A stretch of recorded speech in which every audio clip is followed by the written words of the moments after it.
என் நெஞ்சில் குடியிருக்கும்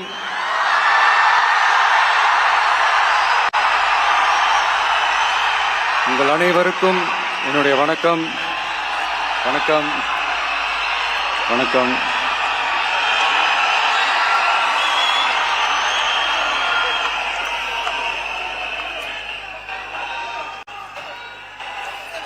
என்ன சொல்றது, எப்படி ஆரம்பிக்கிறதுன்னு தெரியல.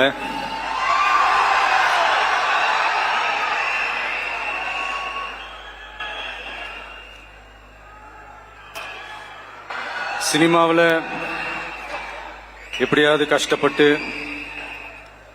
வெற்றி அடையணும்னு இருந்த ஒரு சாதாரண அசிஸ்டன்ட் டைரக்டருக்கு பிறந்த ஒரு புள்ளையா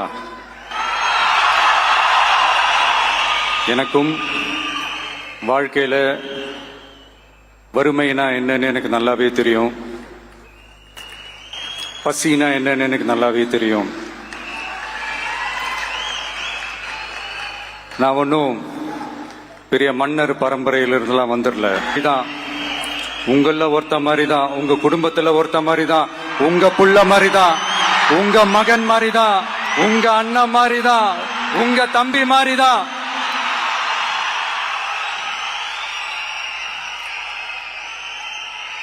அப்படிதான் நான் உணர்றேன்.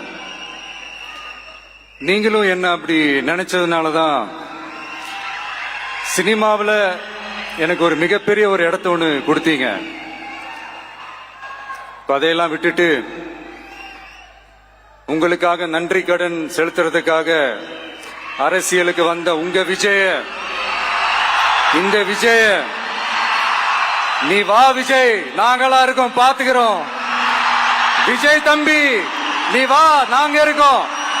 விஜய் தம்பி நீ வா, நாங்க இருக்கோம். அண்ணா நீ வாடா, நாங்களா இருக்கோம். நண்பா நீ வா நண்பா, நாங்களா இருக்கோம் சொல்லி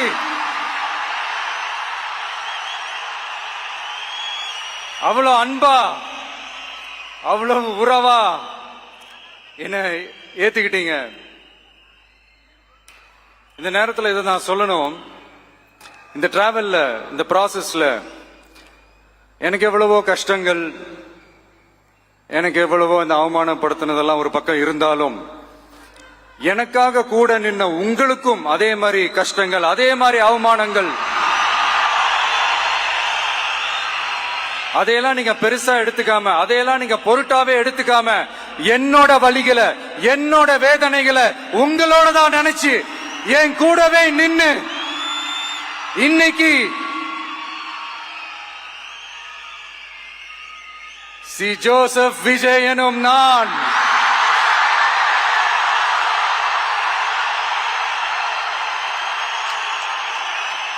அத உண்மையாக்கி இருக்கிறீங்க. உண்மையிலே எனக்கு என்ன சொல்றதுன்னு எனக்கு தெரியல. என்னுடைய உறவுகளே, என்னுடைய சொந்தங்களே, நான் ஒன்னும் தேவ தூதன்லாம் கிடையாது. நானும் ஒரு இயல்பான ஒரு வாழ்க்கை வாழ்ற ஒரு சாதாரணமான மனுஷன்தான். நான் முன்னாடியே சொன்ன மாதிரி அது செய்வேன் இது செய்வேன்னு பொய்யான வாக்குறுதிகள்லாம் கொடுத்து உங்களை நான் ஏமாத்த மாட்டேன். எது சாத்தியமோ அது மட்டும்தான் நான் செய்வேன். இம்மிடியட்டா உங்க மனசுல ஒரு கேள்வி ஒண்ணு வரலாம், அப்ப சாத்தியம் இல்லாததை செய்ய மாட்டாங்களா, செய்ய முடியாதா அப்படின்ற ஒரு கேள்வி ஒண்ணு வரலாம். இத்தனை கோடி மக்கள் என் கூட இருக்கும் போது எது வந்தாலும் பாத்துக்கலாம், என்ன வந்தாலும் பாத்துக்கலாம் அப்படின்ற அந்த கான்பிடன்ஸ் என் மனசுல இருக்கு. இன்னொரு விஷயமும் நான் இங்க சொல்லணும். இன்னைக்கு நம்ம தமிழ்நாடு கவர்மெண்ட் இருக்கிற அந்த நிலைமையை பத்தி நான் உங்ககிட்ட நான் சொல்லணும். கிட்டத்தட்ட 10 லட்சம் கோடிக்கு மேல கடன் வாங்கி வச்சுட்டு போயிருக்கிற இன்னைக்கு அந்த தமிழ்நாடு அரசு இருக்கிறப்போ, கஜானாவை சுத்தமா தொடச்சி வலிச்சு வச்சுட்டு போயிருக்கிறப்போ, தூக்க முடியாத சுமையை ஏத்தி வச்சுட்டு போயிருக்கிறப்போ,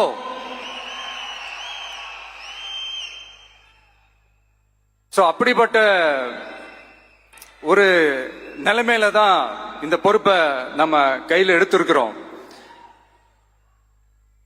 உடனே நீங்க நினைக்கலாம், என்னடா இவர் ஏதோ பொறி வச்சு பேசுறாரா அப்படின்ட்டு. அப்படிலாம் எதுவுமே கிடையாது.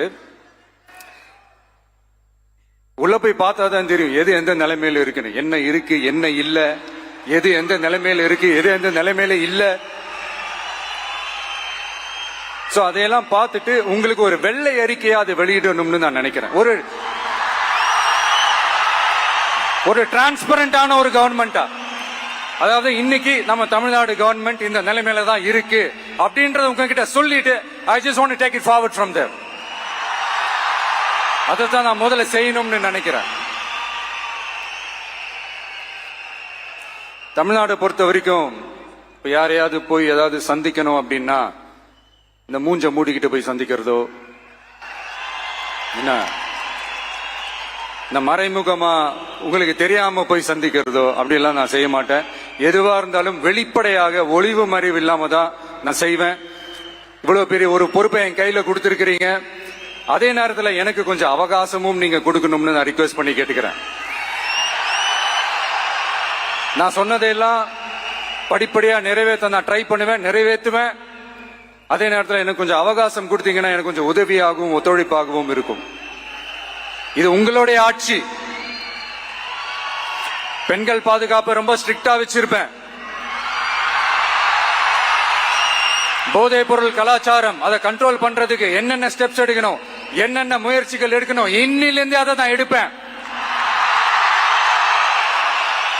நம்ம பசங்களை அதுல இருந்து காப்பாற்ற வேண்டியது நம்ம அரசனுடைய பொறுப்பு.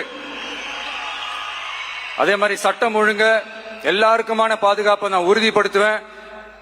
என்ன அவமானப்படுத்துறவங்களாகவே இருந்தாலும், என்ன கஷ்டப்படுத்துறவங்களாகவே இருந்தாலும், அவங்களும் என் மக்கள் தானே. நண்பர்களாக இருந்தாலும் எதிரிகளாக இருந்தாலும் 8 கோடி மக்களும் என் மக்கள் தானே.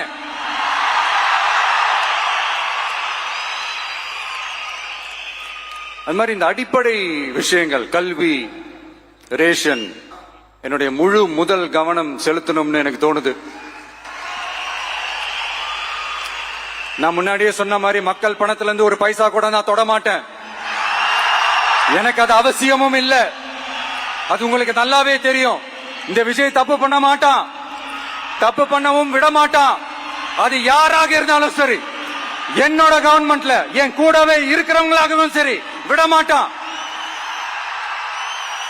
சப்போஸ் யாருக்காவது அப்படி ஒரு எண்ணம் மனசுல இருந்துச்சுன்னா, நம்ம ஜெயிச்சுட்டோம், ஒரு ஆட்டம் ஆடி பார்க்கலாம்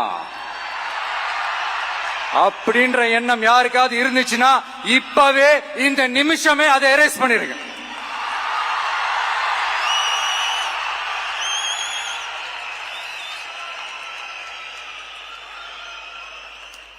இங்க ஒரே சென்டர் தான், என் தலைமையில் உண்டான சென்டர். இந்த பக்கம் ஒரு சென்டர், இந்த பக்கம் ஒரு பவர் சென்டர், அங்க ஒரு பவர் சென்டர், அதெல்லாம் கிடையவே கிடையாது. இப்பவே சொல்லிடுறேன். பெண்கள், இளைஞர்கள், விவசாயிகள், அரசு ஊழியர்கள், ஆசிரியர்கள், உழைக்கிற மக்கள், மீனவர்கள் எல்லாருமே நம்ம டிவிக்கு அரசுல நல்லா இருப்போம், நல்லா இருப்போம், நல்லா இருப்போம். பிறப்புக்கும் எல்லா உயிர்க்கும் அப்படின்றதா நம்ம சமரசம் இல்லாத அடிப்படை கோட்பாடு. சிறுபான்மை சகோதரர்களே, உங்களுக்காக நம்ம டிவிக்கு அரசு கூடவே நிற்கும். உங்களுக்கு அதுல எந்த விதமான சந்தேகமும் வேணாம். இந்து, முஸ்லிம், கிறிஸ்தவர்களுக்கான முகம்தான் இந்த விஜயனுடைய முகம். அதுல 100% நீங்க இந்த விஜயை நம்பலாம். இப்படி ஒரு சூழலை ஏற்படுத்தி கொடுத்த தமிழ்நாட்டு மக்கள், ஒட்டுமொத்த மக்கள், உங்கள் அனைவருக்கும் இந்த நேரத்தில் என்னுடைய நன்றியை தெரிவிச்சு, இன்னொருத்தவங்களுக்கு முக்கியமா நான் நன்றி சொல்லணும். அது இந்த விஜய் மாமாவோட குட்டி நண்பா, நண்பி.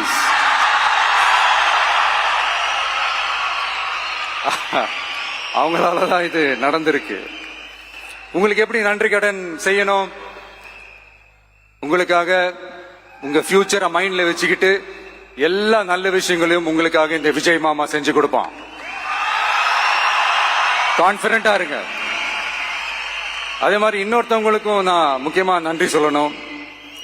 உங்களை எப்படி நான் மறப்பேன்? நீங்க தான் என்னோட உயிராச்சே.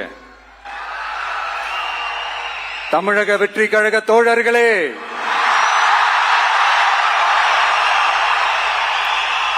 உண்மையில சொல்லனா நீங்க இல்லனா எதுவுமே இல்ல.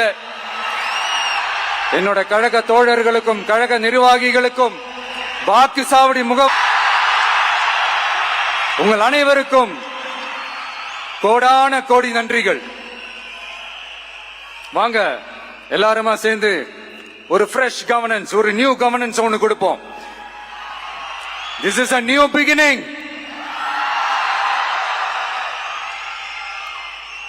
A new era of a real, secular, social justice starts now.